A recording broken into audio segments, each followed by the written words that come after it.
Hey everybody, Corporate Vegans back in the kitchen, and today we're going to be making some sweet potato pizza with my mom's famous tomato sauce recipe, if I could speak. That's always very important for these recipe videos. I'm actually going to post the details of this recipe video. It's a secret recipe, it's my family recipe, but I'm going to be giving it to you because I love you that much. And that post is going to be on Instagram. So to get started, what we're going to do is first chop up, whoa, knife, be careful there. First we're gonna chop up the sweet potatoes. I'm gonna cut them up into cubes, and then I'm gonna boil them. As you can see, we've already started to get the pot boiling, so it's already starting to kind of scream at me. But I'm gonna cube that up, throw it in there to get the sweet potatoes nice and soft, and then I'm actually gonna use the sweet potatoes as a crust for the pizza. Now, I know what you're thinking. Sweet potatoes, why are you using sweet potatoes? Why aren't you just using flour or however else you make pizza? I'm not a real chef, so I don't actually know how to do it, but there's a lot of benefits to sweet potato. Hey Google, tell us the benefits of sweet potatoes. On the website bbcgoodfood.com, they say, sweet potatoes are a rich source of fiber as well as containing an array of vitamins and minerals including iron, calcium, exactly what I was going to say. And they're a good source of most of our B vitamins and vitamin C. One of the key nutritional benefits of sweet potato is that they're high in an antioxidant known as beta-carotene, which... Thank you very much. So, see what I mean? This is why I'm using sweet potatoes, because of all of those things. All right, so what I'm going to start first by doing is just cubing up these sweet potatoes, and I'm going to throw them in the boiling water, and then I'm going to get started on the sauce. All right, so we've got these sweet potato cubes in the pot, and they're just going to boil for about 15 minutes. You want to get them as tender or soft as possible, so we're going to go check on that in a couple of minutes. Now what I want to do is get started on the sauce. So you'll kind of see what I've got here. To do that, so we've got obviously tomato sauce. That is a key ingredient. We've also got some garlic powder, we have some parsley, we have bell pepper. The color obviously doesn't matter. Maybe it does, I don't know. Like I said, I'm not a real chef. And then we've got a quarter of a white onion. Now, this is the secret recipe that I was telling you about, but there is an ingredient that we are missing that I recommend you get. It is roasted pepper and garlic. So I'm not going to be using that, so it might not taste the same, but if you recreate this recipe, be sure to do it. And again, all the details of how to cook this sauce is going to be a post on my Instagram page this week. So go check that out at The Corporate Vegan, obviously. So what I'm going to do is I'm going to dice up the pepper, I'm going to dice up the onions, and I'm going to throw it into this fancy, dancy food processor.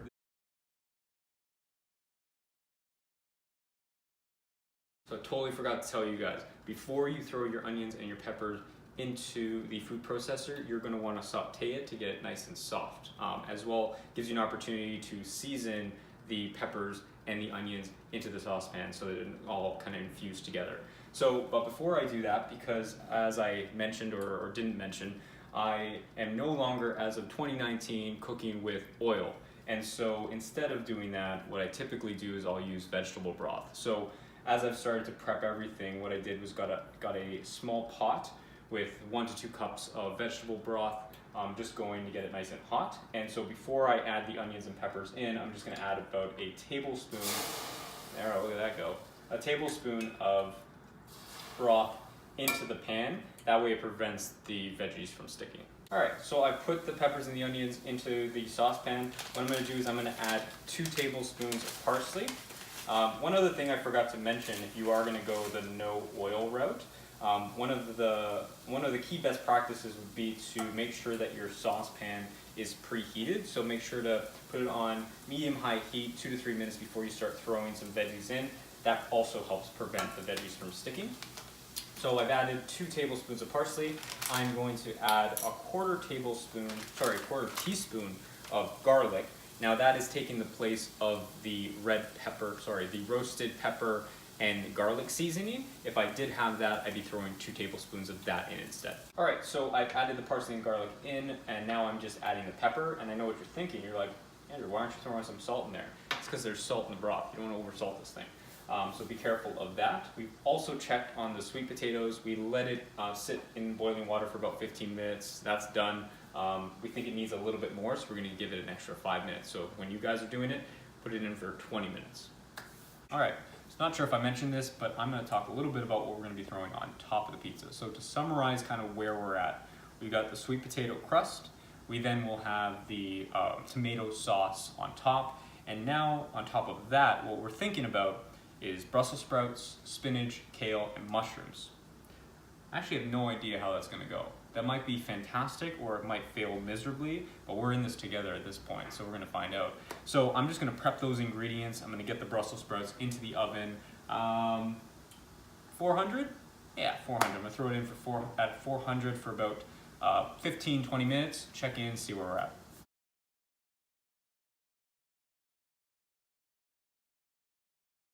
Alright, so I've chopped up all the ingredients for the top of the pizza, or the toppings for the pizza.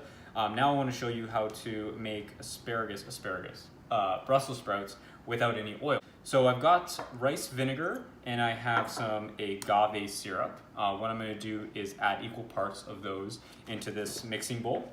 Then I'm going to add a 1/4 teaspoon of garlic and then a lot of salt and pepper. And then that's it. I'm going to mix it up and then I'm going to throw it into the oven at 400 for about 20 minutes and then see where we're at. Right, so sweet potatoes are done, which means they are nice and soft. And I'm going to throw them into this pot. Try not to spill it everywhere. Hey, look at that. Swear to God, that was the first take. Put it into the pot that it was cooking in, and now I'm just going to smash it up. Get it as smashed up as possible. Kind of like you're making mashed potatoes, because you are. See that? Nice and smashed. All right, so then what you want to do is get a pizza pan, line it with a baking sheet, and then just throw your sweet potatoes into the center. And then what you want to do is just use a fork or whatever, and just get it nice and thin. This might be too much, we'll see. All right, so I've got the sweet potatoes laid out nicely on the pizza pan. Look at that, beautiful. Kind of looks like a pizza, an orange pizza, but a pizza. Now I'm going to throw it into the oven, which we've actually increased the heat to, so it's now 425, not 400. We're going to throw it in for about an hour. All right, so next step is going to be to get the sauce ready. So I've got the onions and the peppers, which have been sauteing for a while. I'm going to throw them into the food processor, and I'm just going to puree that. That's how you talk. So I'm going to just do that right now. All right, so in the same non-stick pan that you had the onions and the peppers, you want to now throw in your tomato sauce. It's a great way to get all of the flavors from that saute to infuse into the sauce.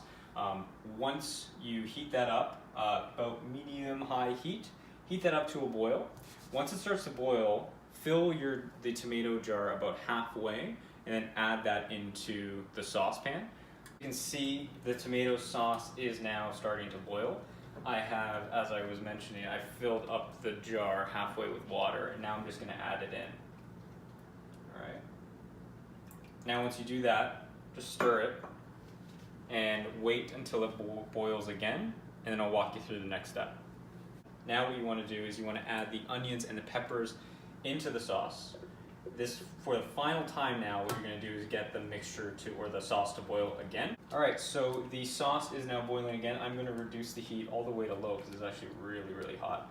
And now I'm going to let this beautiful thing simmer for about 20 minutes, which is perfect timing because the pizza has been in the oven for about 30, which means this is all working out very perfectly. So now what I'm going to do is I'm going to throw the Brussels sprouts, which should take only 20 minutes, into the oven. Sauce is going to be simmering for 20 minutes, and then the pizza will be ready in 20 minutes. It's like I planned this whole thing out before we started. All right, we're going to go take a break for about 20 minutes, relax, enjoy, sip some wine. We don't have wine, we'll sip something, and I'll see you in about 20 minutes. All right, so as I mentioned, we don't have any wine, but as my lovely assistant at Keen on Nutrition reminded me, I am a fiend at making old fashions, and so as part of this whole recipe video, I'm going to add an extra piece to it, and that's making a incredible Canadian version old fashioned. Why do I say it's Canadian? Well, I'm Canadian, but also we'll be using maple syrup. I know you guys think I'm crazy, but trust me, if you try this, you'll never go back. So what are you going to need? So first off, you're going to need some brown sugar cubes, so 2 per glass. You want to crush those down. So Luckily, I also got a mortar and pestle for Christmas, and so I'm going to be using that. If you don't want to know what I was using before, it was sad. This is fantastic. The first time I'm doing this. This is amazing. All right, crush that down. And then what you want to do is you want to find something that has like this orangey citrus flavor to mix with your bourbon. I like my old fashions with bourbon. Some people use scotch. I'm a bourbon man. But for the orange, people usually use like oranges, right? Makes sense. I'm going to use Grand Marnier. You can also use triple sec. I've been using that forever, but Grand Marnier is also a great alternative to that. Equal parts of that. But first, I'll show you how to prep it. First, you take some sugar and you put it to the bottom of the glass, just like so. All right. Tamp that down just a little bit.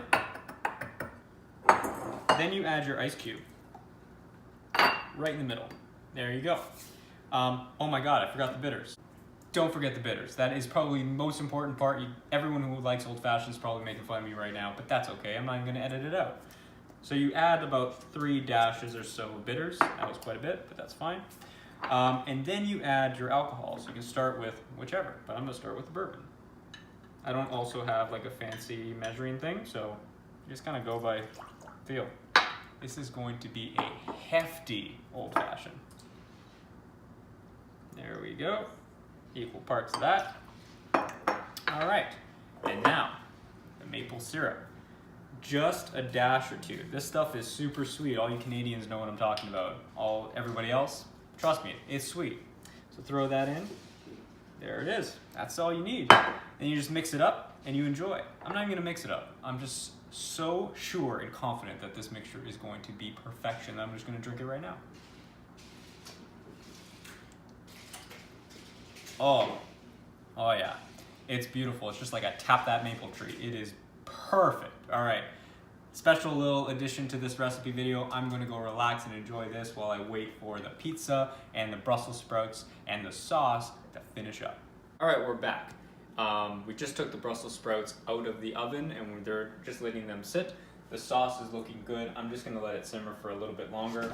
However, the sweet potato crust hasn't really cooked all the way through, so we're gonna keep it in there for an extra 20 minutes and see where we're at. In the meantime though, what we wanna do is start getting the toppings ready. So I've already put the mushrooms into the saucepan, added a little bit more of the broth that's just been simmering ever since we started. And now I'm gonna start adding a bit more stuff that we started thinking about as we were sipping on our old fashions. First is leeks, so I've chopped those up nice and finely. I'm gonna add that in with the mushrooms. Also, what I'm gonna be doing is adding in some vegan ground round. Now I know this goes against the whole like non-processed whole food diet. I think it's just gonna give it that really great extra piece of flavor. You know, sometimes you just gotta treat yourself, and that's okay.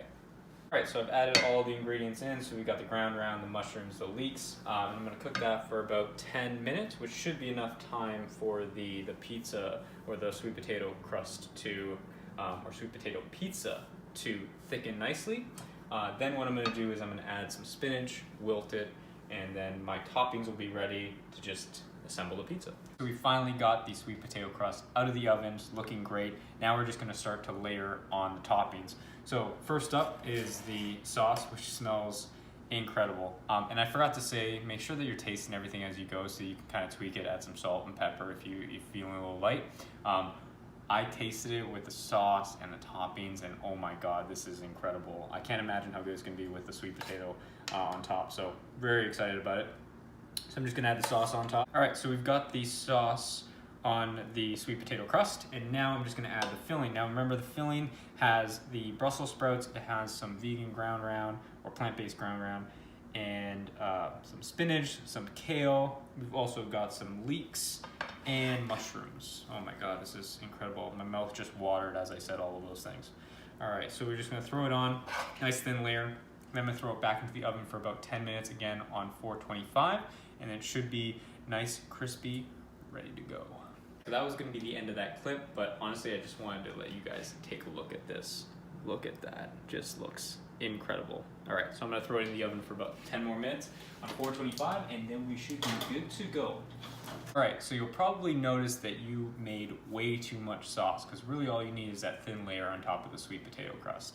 But don't worry, just funnel the sauce back into the jar, and you can use it for pretty much anything that requires tomato sauce. So for pasta, for chili. In fact, put those two things together, and you're gonna get the recipe that I'm gonna post on Thursday. A pasta with chili sauce. It's gonna be epic. So take a look at that. It's gonna be posted Thursday this week. All right, so we finally got it all ready to go. The pizza is out of the oven, and look how beautiful this is. I just can hardly wait to dig in. But to finish it off, all we're gonna be doing is just adding some nutritional yeast. If you want a little bit of kick, you can add some chili flakes or sriracha, or put your hands together and add them both. Up to you. But before I cut this up and start enjoying the hell out of this thing, I just want to say thank you so much for watching this video. If you enjoyed it, like below, subscribe to this channel. I'm going to be posting these recipe videos every single week. If you like this content and you want to hear more from me, please visit my Instagram page and follow along with me there as well. All right, Corporate Vegan signing off, and I will see you back here next week.